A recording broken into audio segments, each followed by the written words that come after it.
오늘도 이 하루를 살아계신 하나님과 함께 예배하며 나아가기를 원합니다. 함께 기도하겠습니다. 살아계신 하나님, 오늘도 주님의 은혜 가운데 우리를 예배하게 하심을 감사드립니다.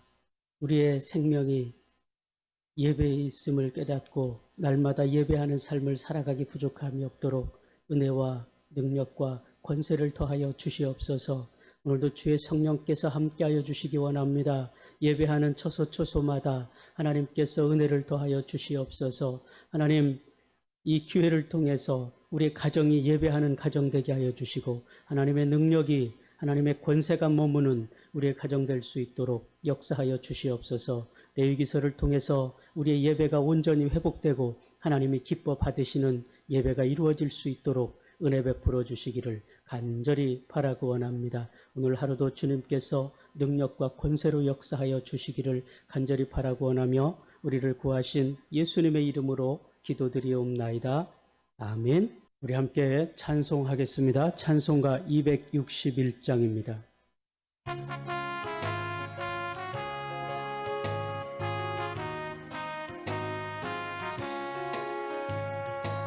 이 세상의 모든 죄를 맑히시는 주의 보혈, 성자 예수 그 귀한 피 찬송하고 찬송하세.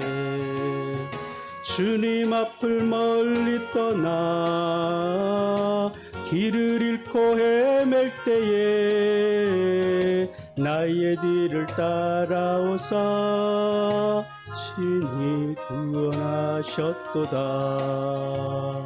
흰 눈보다도 주의 흘리신 보혈로 희게 씻어 주옵소서. 가시관을 쓰셨으니 피로 얼굴 물드셨고 십자가의 모진 고통 나를 위해 당하셨네. 말로 형용할 수 없는 구세주의 구속하심 그네와 크신 사랑 찬송하고 찬송하세. 흰 눈보다도 주의 흘리신 보혈로 희게 씻어 주옵소서. 아버지를 멀리 떠나 다른 길을 저버리고 여러 가지 죄악으로 두려워치 되었으니 물 같은 것 가지고는 씻을 수가 아주 없네. 주여 귀한 보배 피로 날 정결케 하옵소서. 흰 눈보다도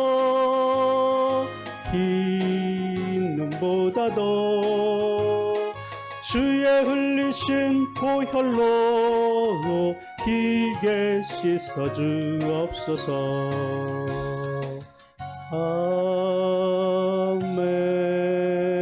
아멘. 하나님 말씀 보겠습니다. 레위기 1장 10절에서 17절 말씀입니다. 한 목소리로 같이 읽겠습니다. 만일 그 예물이 가축대의 양이나 염소의 번제이면 흠없는 수컷으로 드릴지니 그가 제단 북쪽 여호와 앞에서 그것을 잡을 것이요 아론의 자손 제사장들은 그것의 피를 제단 사방에 뿌릴 것이며 그는 그것의 각을 뜨고 그것의 머리와 그것의 기름을 베어낼 것이요 제사장은 그것을 다 제단 위에 불 위에 있는 나무 위에 버려놓을 것이며 그 내장과 그 정강이를 물로 씻을 것이요 제사장은 그 전부를 가져다가 제단 위에서 불살라 번제를 드릴지니 이는 화제라 여호와께 향기로운 냄새니라.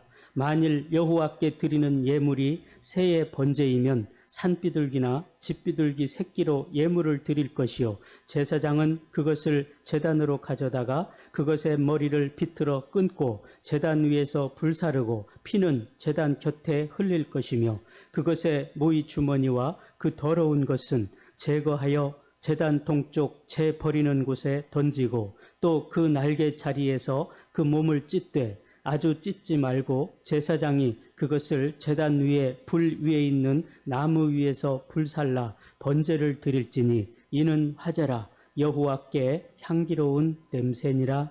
아멘. 네, 오늘 말씀 가운데에 번제, 양과 염소와 비둘기의 제물에 대해서 이야기하고 있습니다. 여호와께 향기로운 제사를 드리는 이 아름다운 모습을 오늘 우리가 살펴보게 됩니다. 이 레위기는 히브리 말로 바이크라라고 합니다. 이 바이크라라고 하는 이 히브리 원어의 뜻은 하나님께서 부르셨다는 내용입니다. 원래 하나님께서 타락하고 부패한 이스라엘 백성들, 그들이 하나님을 떠나 있습니다. 그들을 하나님께서 부르셔서 다시 회복의 메시지를 주셨는데 그 의미를 담고 있어요. 어제 1절의 말씀에서 여호와께서 회막에서 모세를 부르시고 그에게 말씀하여 이르시되 그랬습니다. 이 레위기의 목적은 하나님의 백성들에게 속죄의 길을 제시하는 데 있습니다. 그런 의미에서 이 레위기의 속죄와 예수 그리스도의 십자가에서의 대속이 일치하고 있음을 보게 됩니다. 그래서 레위기는 하나님과의 관계가 회복되고 하나님을 만날 수 있는 길이 열리는 축복의 장이 되는 것입니다. 하나님께서 죄 가운데 신음하고 있는 백성들을 부르시고 예배와 성결을 통해서 거룩한 백성으로 거듭나게 하시는 것이죠.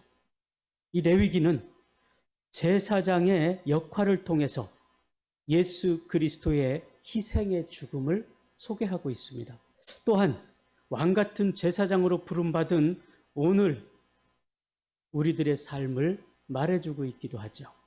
예수 그리스도께서 대제사장으로서 우리의 모든 죄를 대신해서 십자가의 죽으심을 통해 왕같은 제사장으로서 어떤 삶을 살아야 되는지 그 부분을 가르쳐주고 있습니다. 히브리서 10장 12절에서 14절 말씀에 그랬습니다. 오직 그리스도는 죄를 위하여 한 영원한 제사를 드리고 하나님 우편에 앉으사 그 후에 자기 원수들을 자기 발등상이 되게 하실 때까지 기다리시나니 그가 거룩하게 된 자들을 한 번의 제사로 영원히 온전하게 하셨느니라 그랬습니다. 예수 그리스도의 십자가의 죽으심으로 말미암아서 이제는 더 이상 제사가 필요가 없게 됐습니다. 주님께서 우리의 모든 죄를 다 사해 주셨고 그 문제를 해결해 주셨기 때문에 그렇습니다. 쉽게 예를 들면 그거죠. 아파트를 지을 때 반드시 모델하우스를 짓습니다. 그리고 앞으로 우리가 이렇게 아파트를 지을 것입니다. 홍보하고 소개하죠. 그리고 아파트가 그 설계대로 다 지어지면 그 모델하우스는 철거하게 됩니다. 구약에 나타나고 있는 이 제사의 형식이 그겁니다. 죄인된 인간이 하나님 앞에 나아갈 때 제물을 통해서 나아가게 되는 거죠. 짐승이 나 대신 죽어서 그 피로 용서를 받습니다. 그러나 예수 그리스도께서 이 땅에 오셔서 그것을 한 번에 해결하셨습니다. 자신의 생명을 바쳐서 십자가의 죽으심으로 그 모든 문제를 해결해 주셨습니다. 그래서 이제 더 이상 구약의 제사는 의미가 없다는 거죠. 예수님이 완성하셨기 때문에 제사들은 이제 더 이상 드려지지 않게 되는 것입니다. 그래서 이제 우리는 구원받은 자로서 거룩한 삶을 살아가야 되는 거죠. 어떻게? 예수 그리스도의 장성한 분량에 이르기까지. 레위기 여기 19장 2절에 그렇게 말씀하고 있습니다. 이 레위기 19장 2절의 말씀은 이 레위기서의 핵심 메시지 중에 하나이기도 합니다. 너는 이스라엘 자손의 온 회중에게 말하여 이르라. 너희는 거룩하라. 이는 나 여호와 너의 하나님이 거룩함이니라. 레위기서에서 가르쳐주고자 하는 메시지가 바로 이 거룩함입니다. 왜냐하면 하나님 앞에 나아가는 자가 거룩하지 아니하면 죽임을 당하기 때문에 그렇습니다. 그러면 우리가 어떻게 하면 거룩해질 수 있는가? 거룩하다는 것은요, 세상과의 구별입니다. 죄와의 구별입니다. 예배와 삶이 일치되는 것을 말합니다. 이 말씀을 1장에서부터 16장까지 하고 있습니다. 제사 행위를 통해서 하나님께 나아갈 수 있는 길을 만들어 주신 것이죠. 거룩하여질 수 있는 방법을 가르쳐 주신 것입니다. 그리고 17장에서 생활의 거룩함에 대해서 말씀을 해 주십니다. 우리가 성화된다는 것은 결국 신앙과 삶이 일치가 되는 것을 말합니다. 그것을 레위기에서는 거룩한 삶이라고 표현하고 있는 거죠. 레위기는 하나님께서 회막에서 모세를 부르시는 것으로부터 시작하고 있습니다. 하나님이 먼저 부르셨어요. 하나님께서 모세를 부르신 장소가 회막이라는 사실을 우리는 기억해야 될 것입니다. 제사를 드리는 장소도 바로 회막입니다.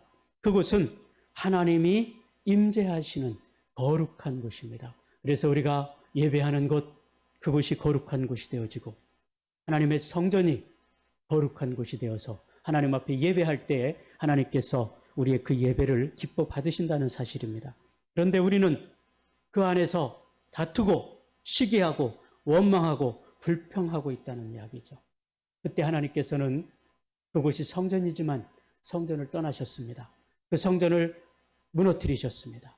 그리고 다시 그들을 부르시고 회복시키겠다고 하셨습니다. 이것이 우리가 그동안 살펴봤던 에스겔서의 메시지였습니다.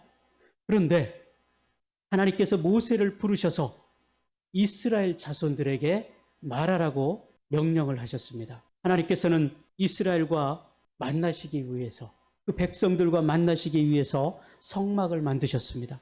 그 성막에는 하나님의 영광이 충만했다 그랬습니다. 모세는 그 하나님의 영광의 충만함 때문에 더 이상 그 성막에 들어갈 수가 없었습니다. 그때 하나님께서 하나님의 영광이 충만하게 임한 그 성막으로 모세를 부르셨습니다. 오늘 우리도 하나님의 영광을 감당할 수 없는 연약한 존재입니다. 죄인들입니다. 그러나 그런 우리를 만나시기 위해서 이 성전에 임재하시고 우리를 불러주셨다는 사실입니다. 예배의 자리로 우리를 불러주셨다는 사실입니다. 이 아침에 우리가 깨어서 하나님 앞에 나아가는 이 모습은 우리에게는 참으로 축복이 아닐 수가 없다는 사실입니다. 하나님께서는 회생 불가 판정을 받은 우리들을 다시 부르셔서 말씀하고 계시는 거예요. 그 말씀은 이스라엘 자손에게 말하여 이르라, 너희 중에 누구든지 여호와께 예물을 드리려거든 가축 중에서 소나 양으로 예물을 드릴지니라, 그렇게 말씀하십니다. 아담이 범죄했을 때 하나님께서는 그들을 에덴 동산에서 쫓아내셨습니다. 그리고 화염검으로 그 입구를 막아버리셨습니다. 그렇게 하지 않으면 아담이 자신의 죄 때문에 죽을 수밖에 없기 때문에 그렇습니다. 그런데 다시 만날 길을 열어주시는 것이죠. 이 얼마나 놀라운 축복인지 모릅니다. 그러나 우리는 그동안 예배하면서 이 하나님의 은혜를 잊어버리고 살았습니다. 마치 이스라엘 백성들이 하나님께 예배하지만 형식적으로 예배를 드려서 하나님께서 그 제물을 더 이상 기뻐하지 않으신 것처럼 우리의 예배가 그러지 않았는지 우리는 생각해 보지 않을 수가 없습니다. 그런데 소나 양을 예물로 드리라고 말씀하십니다. 그 이유는 죄 때문에 하나님을 볼 수가 없는데 예수님이 오기 전까지 짐승을 희생시키셨습니다. 내가 죽어야 되는데 나 대신 죄 없는 짐승이 대신 죽은 거죠. 그래서 하나님을 만나러 가는 사람은 흠없는 짐승을 데리고 가서 제사장 앞에서 그 손을 짐승의 머리에 얹어서 자신의 죄를 그 짐승에게 대신 전가시켰습니다. 그리고 그 짐승이 나 대신 제단 위에서 죽음을 당하는 거죠. 그리고 그 짐승의 각을 떠서 제물로 하나님 앞에 올려드렸습니다. 그제서야 하나님을 만날 자격을 갖게 되는 것이죠. 거룩하신 하나님을 만나도 죽지 않게 되는 것이라는 사실입니다. 그 1장에 오늘 앞에서 살펴봤던 2절에서 9절, 거기에는 소의 번제에 대해서 말씀하셨습니다. 그리고 10절에서부터 13절까지는 양과 양의 번제에 대해서, 그리고 14절에서 17절까지는 새의 번제에 대해서 말씀하고 있습니다. 소를 드리고 양을 드리고 새를 드려서 하나님께 예배했다는 이야기죠. 그런데요, 어떤 동물로 드리든지 그 효력은 동일합니다. 우리가 볼 때는 소와 양과 새는 가치가 다르죠. 그러나 어떤 것을 드리든지 그 효력이 동일하다고 하는 것이죠. 번제로 어떤 동물을 드립니까? 근데 하나님께서 소나 염소나 새나 똑같다는 거예요. 그러면 왜 이렇게 소를 드리게 하고 양을 드리게 하고 새를 드리게 했는가? 그러니까 왜냐하면 사람들의 형편이 다 다르기 때문에 그렇습니다. 소를 드릴 만한 형편이 되는 사람은 소를 드리고 그 형편이 안 되는 사람은 양을 드리라는 이야기예요. 그것도 안 되는 사람은 새를 하나님 앞에 드리라는 것입니다. 어떤 동물을 드리는가 보다 번제를 드리는 그 동물이 반드시 흠이 없고 온전한 제물이 되어야 된다는 것입니다. 아무리 값비싼 소를 드릴지라도 그 소가 흠이 있다면 제물로서 적합하지 않습니다. 여호와 앞에 기쁘시게 받으시도록 드리라는 거예요. 그리고 번제물의 머리에 안수할지니, 제물을 바치는 자가 그 짐승의 머리에 손을 얹고 안수를 합니다. 자신의 죄가 안수한 짐승에게 전가된다는 것을 뜻하고 있는 것이죠. 내가 죽을 수밖에 없는 죄인인데 내 죄 대신 그 제물이 죽음으로 내 죄가 속죄함을 받는다는 것입니다. 그러니까 내가 죽어야 될 그 자리에 그 제물이 대신 죽는 거죠. 그 제물은 흠없는 수컷으로 가장 좋은 동물로 드려야 되는 이유가 바로 여기에 있습니다. 자신의 값을 치른다는 마음으로 준비하라는 거죠. 흠이 없다는 말은 신체적인 상태뿐만 아니라 예물을 드리는 자의 마음 자세의 온전함이 더 중요한 것입니다. 하나님께서 기쁘시게 받으시도록 준비한 그 예물을 드릴 때 하나님은 예물을 받으시면서 그 예물을 드리는 그 사람을 받으시는 거죠. 그런데 그 사람은 준비되지 않았는데 예물만 드린다고 하나님이 그 예물을 받으시지 않는다는 거죠. 번제를 통해서 하나님께만 향기로운 냄새를 드리는 것은 죄를 속하는데 그 목적이 있는 것입니다. 이제 모든 것을 불태워서 주님 앞에 드릴 때 하나님과의 관계가 회복되는 거예요. 제물의 냄새를 통해서 하나님께서 맡으시는 그 냄새는 그 제물과 일치된 예물을 드리는 그 예배자의 마음을 주님께서 받으신다는 거죠. 주님이 기뻐 받으시는 예배에 세 가지 요소가 있었습니다. 오늘 본문 속에서 찾아볼 수가 있습니다. 먼저는 드림입니다. 하나님께서 모세를 부르시고 이제 너희가 회막에 나와 예배할 때 반드시 예물을 가지고 나오라 그래요. 1장에서 계속해서 반복되고 있는 말씀이 그겁니다. 드리다라는 단어예요. 드리려거든 드릴지니라, 드릴지니, 드리니, 드릴 것이요. 이 말씀은 내가 그동안 주장했던 모든 것을 주님 앞에 내려놓는 겁니다. 나를 드리는 거예요. 제물만 드려서 제사하는 것이 아니고 나를 온전히 드리는 것입니다. 나 대신 내가 죽어야 되는데 내가 죽으면 끝나기 때문에 나 대신 그 짐승을 드리는 거죠. 그러니까 나를 드리는 거랑 마찬가지. 13절에서 말씀합니다. 그 내장과 그 정강이를 불로 씻을 것이요. 제사장은 그 전부를 가져다가 제단 위에서 불살라 번제를 드릴지니 이는 화제라 여호와께 향기로운 냄새니라. 짐승을 태울 때요, 좋은 냄새가 나지 않습니다. 역겨운 냄새가 나요. 그런데 오늘 향기로운 냄새라고 표현하고 있습니다. 그것은 하나님께 제물을 드리는 이가 자신의 죄를 깨닫고 온전히 순종하는 마음으로 하나님을 기쁘시게 한다는 거예요. 그러나 그 마음이 없이 드리는 예배는 하나님이 받으시지 않으셨어요. 싫어하셨습니다. 그 자리를 떠나버리셨습니다. 오늘 우리가 하나님 앞에 예배할 때마다 이 말씀을 기억해야 될 것입니다. 우리가 하나님께 예배하는 것은 내 전부를 하나님 앞에 드리는 것입니다. 그러나 나를 드릴 수 없기 때문에 구약에서는 제물을 대신 드렸다는 사실을 우리가 기억해야 될 것이고, 오늘도 우리가 예배할 때 나의 모든 것을 주님 앞에 내려놓는 겁니다. 내 자아를 주님 앞에 드리는 것입니다. 포기하는 것입니다. 이것을 우리가 기억해야 될 것입니다. 두 번째 요소는 여호와 앞에서입니다. 오늘 11절에 말씀하죠. 그가 제단 북쪽 여호와 앞에서 그것을 잡을 것이요. 제물을 잡는 회막 안에 거룩한 장소가 있습니다. 제물을 바치는 자가 제물의 각을 뜰 때 짐승을 머리, 다리, 몸통 각 부분을 나눕니다. 그때 나 대신 그 짐승이 죽고 있는데 내가 그 짐승을 잡아요. 그때 그 짐승을 잡는 그 사람의 심정이 어떨까? 나 대신 처참하게 내가 죽어야 되는 그 자리에 소가, 양이, 새가 각이 떠지고 갈기갈기 찢겨지는 그 모습을 보는 것입니다. 그것은 내 안에 있는 죄악을 드러내는 것이에요. 어디서? 여호와 앞에서, 거룩하신 하나님 앞에서 인간의 더럽고 추악한 그 모습들을 다 자르고 떼어내야 되는 거죠. 거짓과 위선과 부정한 요소들을 다 잘라낸 후에 내정과 정강이를 물로 씻어내야 됩니다. 하나님 앞에서, 거룩하신 하나님 앞에서 내가 온전히 거룩해지는 것이죠. 세 번째 요소는 전부를 태우는 거예요. 우리가 신앙생활을 하면서 이 부분을 간과해서는 안 될 것입니다.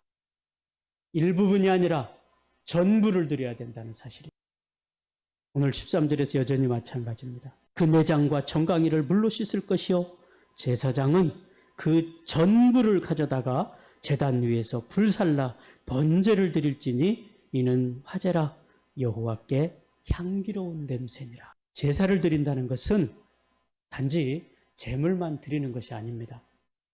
이 제물을 통해서 자신의 자아를 죽이고 하나님 앞에 나아가는 것처럼 번제는 오늘 하나님께 나아가는 성도의 자세와 태도를 가르쳐 줍니다.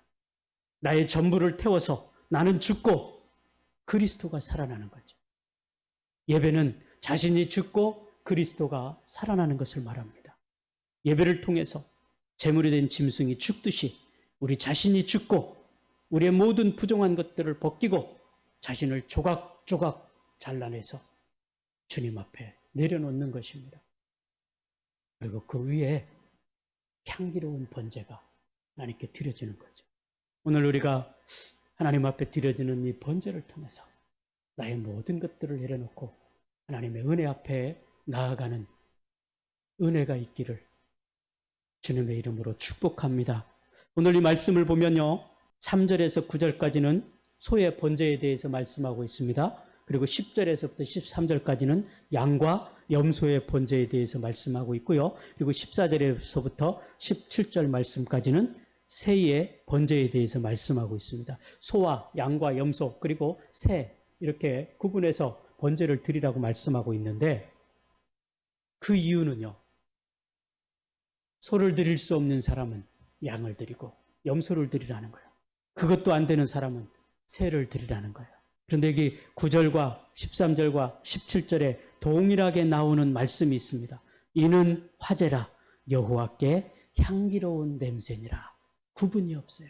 받으시는 하나님은 소든지 양이든지 새든지 구분이 없습니다. 동일하게 향기롭게 하나님이 받으신다는 거예요.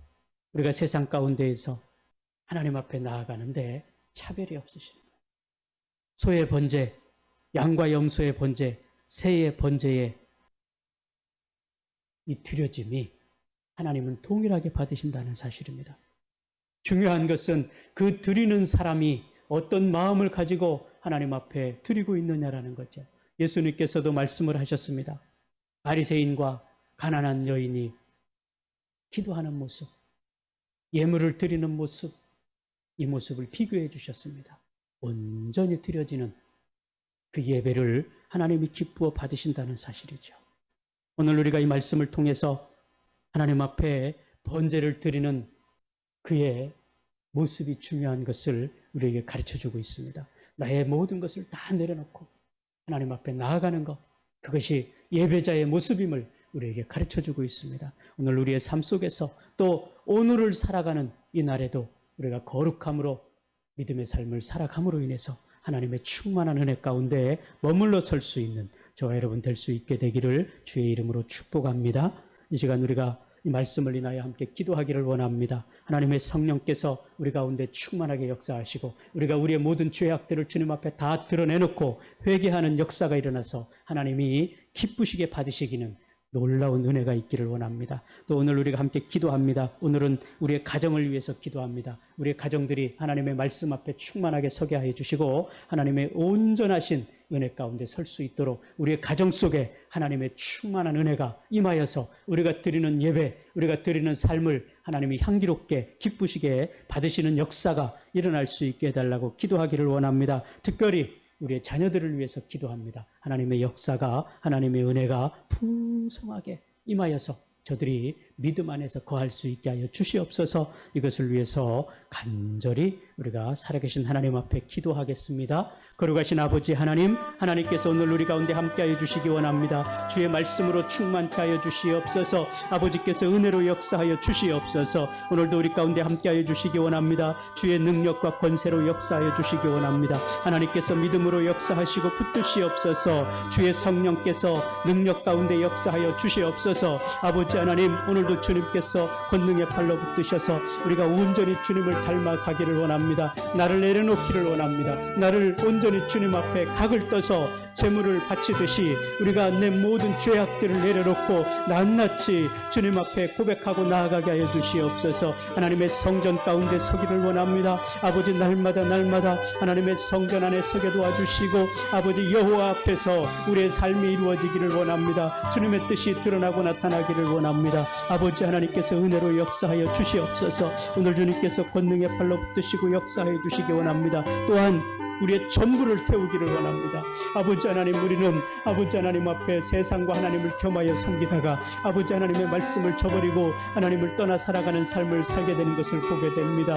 주님, 불쌍히 여기시옵소서. 긍휼을 베푸시옵소서. 이스라엘 백성들이 여전히 주의 말씀을 따라 살아가지 못하고 하나님의 은혜를 따라 살아가지 못했습니다. 성령 하나님께서 능력과 권세로 역사하여 주시옵소서. 오늘 주님께서 은혜로 채우시기 원합니다. 하나님께서 능력 가운데 역사하여 주시기 원합니다. 우리의 가정들을 지켜주시옵소서. 성령께서 친히 임재하여서 아버지 하나님의 말씀이 이루어지고 하나님의 뜻이 전달되고 드러내는 역사가 일어나게 하여 주시기를 주여 간절히 바라고 원합니다. 그래서 우리의 가정에서 드리는 예배가 향기로운 제물이 되게 하여 주시고 아버지 하나님이 받으시는 예물이 되게 하여 주시옵소서. 오늘 우리의 삶을 드려 아버지 하나님께 향기로운 제물이 되기를 원합니다. 아버지 하나님이여, 우리가 하루를 살아가며 주의 말씀을 이루어 살아가기 부족함이 없게 하여 주시옵소서. 특별히 간구합니다. 우리 자녀들을 기억하여 주시옵소서. 아버지 하나님의 말씀 앞에 서게 하여 주시고 하나님의 능력을 힘입어 살아갈 수 있는 믿음의 삶을 살 수 있도록 역사하여 주시옵소서.